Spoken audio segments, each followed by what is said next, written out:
ಅಲ್ಪಸಂಖ್ಯಾತರ ಓಲೈಕೆ ಸರ್ಕಾರದ ವಿರುದ್ಧ ಕೇಸರಿ ಕೆಂಡ. ಬಜೆಟ್ನಲ್ಲಿ ಮುಸ್ಲಿಂ ಸಮುದಾಯಕ್ಕೆ ಹೆಚ್ಚಿನ ಅನುದಾನವನ್ನ ಕೊಟ್ಟಿದ್ದಾರೆ ಅಂತ ಹೇಳಿ ಕೆಂಡ ಕಾರ್ತಾ ಇದೆ ಬಿಜೆಪಿ.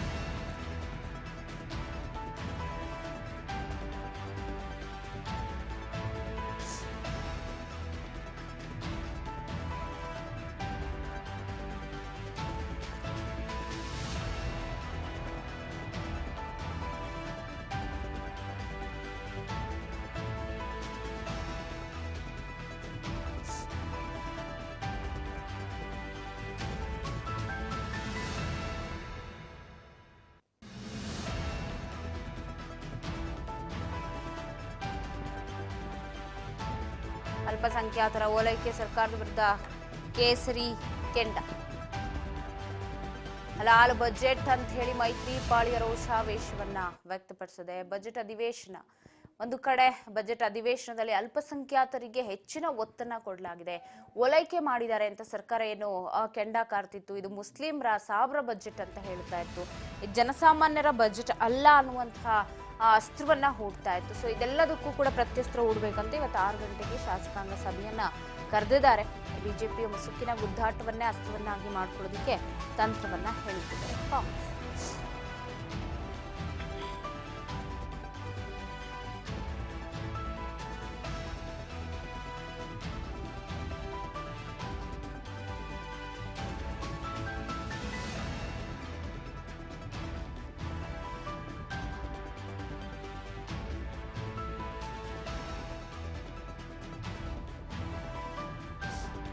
ಒಗ್ಗಟ್ಟಿನ ಮಂತ್ರವನ್ನ ಬೋಧಿಸಲಿದ್ದಾರೆ ಸಿಎಂ ಸಿದ್ದರಾಮಯ್ಯ.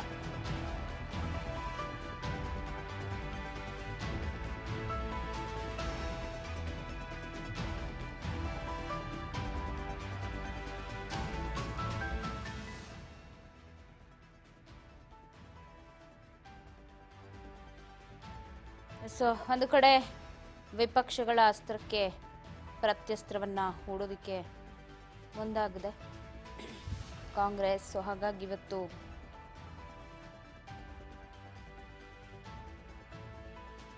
ಖಾಸಗಿ ಹೋಟೆಲ್ನಲ್ಲಿ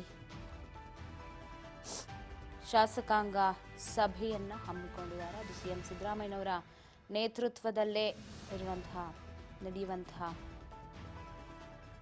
ಶಾಸಕಾಂಗ ಸಭೆ. ಸೊ ಆ ಸಭೆಯಲ್ಲಿ ಏನು ಈ ಅಲ್ಪಸಂಖ್ಯಾತರ ಓಲೈಕೆ ವಿಚಾರ ಆಗಿರ್ಬೋದು, ಅವ್ರು ಸುಳ್ಳು ಆರೋಪವನ್ನೇ ಮಾಡ್ತಾ ಇದ್ದಾರೆ, ಅವ್ರನ್ನ ಯಾವ ರೀತಿ ಕಟ್ ಹಾಕಬೇಕು ಅನ್ನುವ ವಿಚಾರ. ಸೊ ಇದೆಲ್ಲವನ್ನ ಕೂಡ ಚರ್ಚೆಯನ್ನ ಮಾಡ್ತಾರೆ. ಇವತ್ತು 6 ಗಂಟೆಗೆ ಹೈ ವೋಲ್ಟೇಜ್ ಮೀಟಿಂಗ್ ಅನ್ನ ಕರೆದಿದ್ದಾರೆ. ವಿಪಕ್ಷಗಳಿಗೆ ಸಿಎಂ ಕೌಂಟರ್. ವಿಪಕ್ಷಗಳಿಗೆ ಸಿಎಂ ಕೌಂಟರ್ ಅನ್ನ ಕೊಡೋದಕ್ಕೆ ಪ್ಲಾನ್ ಮಾಡಿಕೊಂಡು ಹಲಾಲ್ ಬಜೆಟ್ ಅಂತ ಮೈತ್ರಿ ಪಾಳ್ಯ ರೋಷಾವೇಶವನ್ನ ವ್ಯಕ್ತಪಡಿಸಿದೆ. ಸೊ ಹಾಗಾಗಿ ಇವತ್ತು 6 ಗಂಟೆಗೆ CLP ಸಭೆಯನ್ನ ಕರೆದಿದ್ದಾರೆ. ನೋಡೋಣ ಸಭೆಯಲ್ಲಿ ಏನೆಲ್ಲ ಚರ್ಚೆ ಆಗುತ್ತೆ, ಏನಿರುತ್ತೆ ಅಂತ ಬಗ್ಗೆ ಮತ್ತಷ್ಟು ಅಪ್ಡೇಟ್ಸ್ ಕೊಡ್ತಾರೆ ಪ್ರತಿನಿಧಿ ಬಸವರಾಜ್ ಫೋನ್ ಸಂಪರ್ಕದಲ್ಲಿದ್ದಾರೆ. ಬಸವರಾಜ್, ಏನು ಮೊನ್ನೆ ನಡೆದಂತಹ ಬಜೆಟ್ ವಿಚಾರ, ಅಲ್ಪಸಂಖ್ಯಾತರ ಓಲೈಕೆ, ಹಲಾಲ್ ಬಜೆಟ್, ಸಾಬ್ರು ಬಜೆಟ್ ಅನ್ನೋದು ಸಾಕಷ್ಟು ರೀತಿಯಾಗಿ ಟಾಂಟ್ ಕೊಡ್ತಾನೆ ಬಂದಿದೆ ವಿಪಕ್ಷ. ಸೊ ಅವ್ರಿಗೆ ಇವತ್ತು ಏನಾದರೂ ಮಾಡಿ ಟಕ್ಕರ್ ಕೊಡಬೇಕು ಅಂತ ಹೇಳಿ CLP ಸಭೆಯನ್ನ ಕರೆದು ಒಗ್ಗಟ್ಟಿನ ಮಂತ್ರ ಜಪಿಸ್ತಾರೆ ಅನ್ನೋ ಮಾಹಿತಿ ಸಿಗ್ತಾ ಇದೆ. ಎಷ್ಟೊತ್ತಿಗೆ ಮೀಟಿಂಗ್, ಏನೆಲ್ಲ ಅಪ್ಡೇಟ್ ಸಿಗ್ತಿದೆ ಈ ಕುರಿತು? ಪವಿತ್ರ, ಈಗಾಗಲೇ ಬಜೆಟ್ ಅಧಿವೇಶನ ನಡೀತಾ ಇದೆ. ಈಗಾಗಲೇ ಬಜೆಟ್ ಅನ್ನು ಕೂಡ ಸಿಎಂ ಸಿದ್ದರಾಮಯ್ಯ ಅವರು ಮಂಡಿಸಿದ್ದಾರೆ.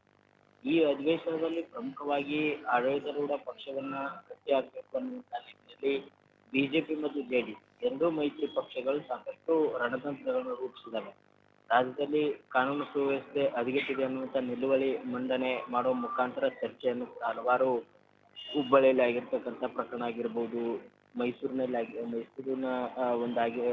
ಜಿಲ್ಲೆಯಲ್ಲಿ ಆಗಿರ್ತಕ್ಕಂಥ ಒಂದು ಪ್ರಕರಣ ಆಗಿರ್ಬೋದು, ಹಲವಾರು ರೀತಿಯ ಪ್ರಕರಣಗಳನ್ನ ಮುಂದಿಟ್ಕೊಂಡು ರಾಜ್ಯ ಸರ್ಕಾರನ ಸತ್ಯ ಹಾಕಬೇಕು ಅನ್ನುವಂಥ ನಿಟ್ಟಿನಲ್ಲಿ ಸಾಕಷ್ಟು ಪ್ರಯತ್ನಕ್ಕೆ ಮುಂದಾಗಿವೆ. ಸೊ ಹಾಗಾಗಿ ಇವೆಲ್ಲಾ ವಿಚಾರಗಳನ್ನ ಪ್ರಸ್ತಾಪ ಮಾಡಿ ಸರ್ಕಾರನ ಸತ್ಯ ಹಾಕುವಂತ ಪ್ರಯತ್ನ ಮಾಡಿದರೆ ಅದಕ್ಕೆ ಪ್ರತ್ಯಸ್ತರವಾಗಿ ಯಾವ ರೀತಿಯಾಗಿ ನಾವು ಅವರಿಗೆ ಉತ್ತರಿಸಬೇಕು, ನಾವು ಅವ್ರಿಗೆ ಯಾವ ರೀತಿ ಚಾಲನೆ ಕೊಡಬೇಕು ಅನ್ನುವಂಥ ನಿಟ್ಟಿನಲ್ಲಿ ಚರ್ಚೆ ನಡೆಸುವುದಕ್ಕೆ ಮತ್ತೆ ಶಾಸಕರನ್ನ ವಿಶ್ವಾಸಕ್ಕೆ ತೆಗೆದುಕೊಳ್ಳುವಂತ ನಿಟ್ಟಿನಲ್ಲಿ ಇವತ್ತು ಕಾಂಗ್ರೆಸ್ ಪಕ್ಷದ ಶಾಸಕಾಂಗ ಸಭೆಯನ್ನು ಕೂಡ ಸಿಎಂ ಸಿದ್ದರಾಮಯ್ಯ ಅವರು ಕರೆದಿರ್ತಕ್ಕಂಥದ್ದು. ಸಂಜೆ ನಗರದ ಖಾಸಗಿ ಹೋಟೆಲ್ನಲ್ಲಿ 6 ಗಂಟೆಗೆ ಆಯೋಜನೆ ಆಗಿರ್ತಕ್ಕಂಥದ್ದು. ಅಲ್ಲಿ ಪ್ರಮುಖವಾಗಿ ಎಲ್ಲಾ ಶಾಸಕರು ಮತ್ತು ಸಚಿವರು ಕೂಡ ಬರುವಂತೆ ಆಹ್ವಾನ ಕೂಡ ಕೊಟ್ಟಿರ್ತಕ್ಕಂಥದ್ದು. ಪ್ರಮುಖವಾಗಿ ಈಗ ಬಜೆಟ್ ಕೂಡ ಮಂಡನೆ ಮಾಡಿದ್ದಾರೆ. ಈಗಾಗಲೇ ಈಗ ಬಜೆಟ್ ಸಂದರ್ಭದಲ್ಲಿ ಇದು ಅಲ್ಪಸಂಖ್ಯಾತರಿಗೆ ಇದು ಹಲಾಲ್ ಹಲವಾರು ವ್ಯಾಖ್ಯಾನ ಮಾಡಿದ್ದಾರೆ. ಅವುಗಳಿಗೆ ತಿರುಗೇಟನ್ನು ಕೊಡುವಂತ ಪ್ರಯತ್ನ ಎಲ್ಲರೂ ಕೂಡ ಮಾಡಬೇಕು ಮತ್ತು ಸದನದಲ್ಲಿ ಎಲ್ಲರೂ ಕೂಡ ಒಗ್ಗಟ್ಟ ಪ್ರದರ್ಶನ ಮಾಡಬೇಕು. ಸರ್ಕಾರವನ್ನ ಕಟ್ಟಿ ಹಾಕುವಂತ ಪ್ರಯತ್ನ ಮಾಡಿದಂತ ಸಂದರ್ಭದಲ್ಲಿ ನೀವು ಅದಕ್ಕೆ ತಿರುಗೇಟನ್ನು ಕೊಡುವಂತ ಪ್ರಯತ್ನಕ್ಕೆ ಎಲ್ಲರೂ ಕೂಡ ಒಗ್ಗಟ್ಟ ಪ್ರದರ್ಶನವನ್ನ ಸದನದಲ್ಲಿ ಮಾಡಬೇಕು. ಅಂದ್ರೆ ಮಾತ್ರ ನಾವು ವಿಪಕ್ಷಗಳಿಗೆ ಒಂದು ರೀತಿಯಲ್ಲಿ ತಿರುಗೇಟು ಕೊಡ್ಲಿಕ್ಕೆ ಸಾಧ್ಯ ಅನ್ನುವಂತ ಮಾತನ್ನು ಕೂಡ ಇವತ್ತು ಸಿಎಂ ಸಿದ್ದರಾಮಯ್ಯ ಪ್ರತಿಯೊಬ್ಬ ಶಾಸಕರಿಗೆ ಕೂಡ ಒಂದು ಒಗ್ಗಟ್ಟಿನ ಮಂತ್ರವನ್ನ ಜಪಿಸುತ್ತಿದ್ದಾರೆ. ಇನ್ನೊಂದು ಪ್ರಮುಖವಾಗಿ ಹಲವಾರು ಪ್ರಕರಣಗಳು ಬೇರೆ ಬೇರೆ ಬಂದಂತ ಸಂದರ್ಭದಲ್ಲಿ ಅದಕ್ಕೆ ಸಮಂಜಸವಾದ ಒಂದು ಉತ್ತರವನ್ನು ಕೊಡುವಂತ ನಿಟ್ಟಿನಲ್ಲಿ ಆಯಾ ಇಲಾಖೆ ಸಚಿವರು ಜವಾಬ್ದಾರಿ ವಹಿಸಬೇಕು. ಅಧಿಕಾರಿಗಳಿಂದ ಮಾಹಿತಿ ಪಡ್ಕೊಳ್ತಿರೋ ಅಥವಾ ನೀವೇ ಮಾಹಿತಿಯನ್ನು ತೆಗೆದುಕೊಳ್ತಿರೋ ಗೊತ್ತಿಲ್ಲ. ಆದ್ರೆ ವಿಪಕ್ಷಗಳು ಕೇಳಿದಂತ ಪ್ರಶ್ನೆಗಳನ್ನು ಕೇಳಿದಂತ ಸಂದರ್ಭದಲ್ಲಿ ಅದಕ್ಕೆ ಪ್ರಮುಖವಾಗಿರ್ತಕ್ಕಂಥ ಉತ್ತರಗಳನ್ನ ಅಂಕಿಅಂಶಗಳ ಸಂಬಂಧ ಕೂಡ ನೀವು ಉತ್ತರಿಸಬೇಕು ಅನ್ನೋದನ್ನ ಸಚಿವರಿಗೆ ಒಂದಿಷ್ಟು ಸಲಹೆಗಳನ್ನ ಸೂಚನೆಗಳನ್ನ ಇವತ್ತು ಸಿಎಂ ಸಿದ್ದರಾಮಯ್ಯ ನೀಡಲಿದ್ದಾರೆ.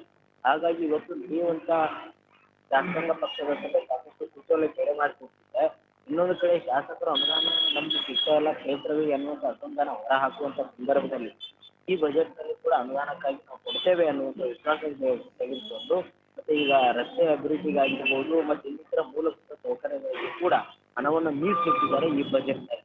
ಹಾಗಾಗಿ ಅದರ ಆಧಾರದ ಅಡಿಯಲ್ಲಿ ಪ್ರತಿ ವಿಧಾನಸಭಾ ಕ್ಷೇತ್ರಕ್ಕೂ ಕೂಡ ಅನುದಾನ ಕೊಡ್ತೇವೆ, ನಿಮ್ಗೆ ಯಾವುದೇ ರೀತಿ ಅಸಮಾಧಾನ ಬೇಡ ಅನ್ನುವಂಥದ್ದನ್ನು ಕೂಡ ಇವತ್ತು ಶಾಸಕರಿಗೆ ತಿಳಿ ಹೇಳುವಂತ ಪ್ರಯತ್ನಕ್ಕೆ ಸಿಎಂ ಸಿದ್ದರಾಮಯ್ಯ ಆಗುವಂತ ಎಲ್ಲ ಸಾಧ್ಯತೆ ಇದೆ. ಪವಿತ್ರ ಬಸವರಾಜ್, ಈಗ ಬಜೆಟ್ ಮೇಲಿನ ವಿಚಾರಕ್ಕೆ ಸಂಬಂಧಪಟ್ಟಂತೆ ಇವತ್ತು ಅಧಿವೇಶನದಲ್ಲೂ ಕೂಡ ಚರ್ಚೆಗಳು ಆರಂಭವಾಗುತ್ತೆ.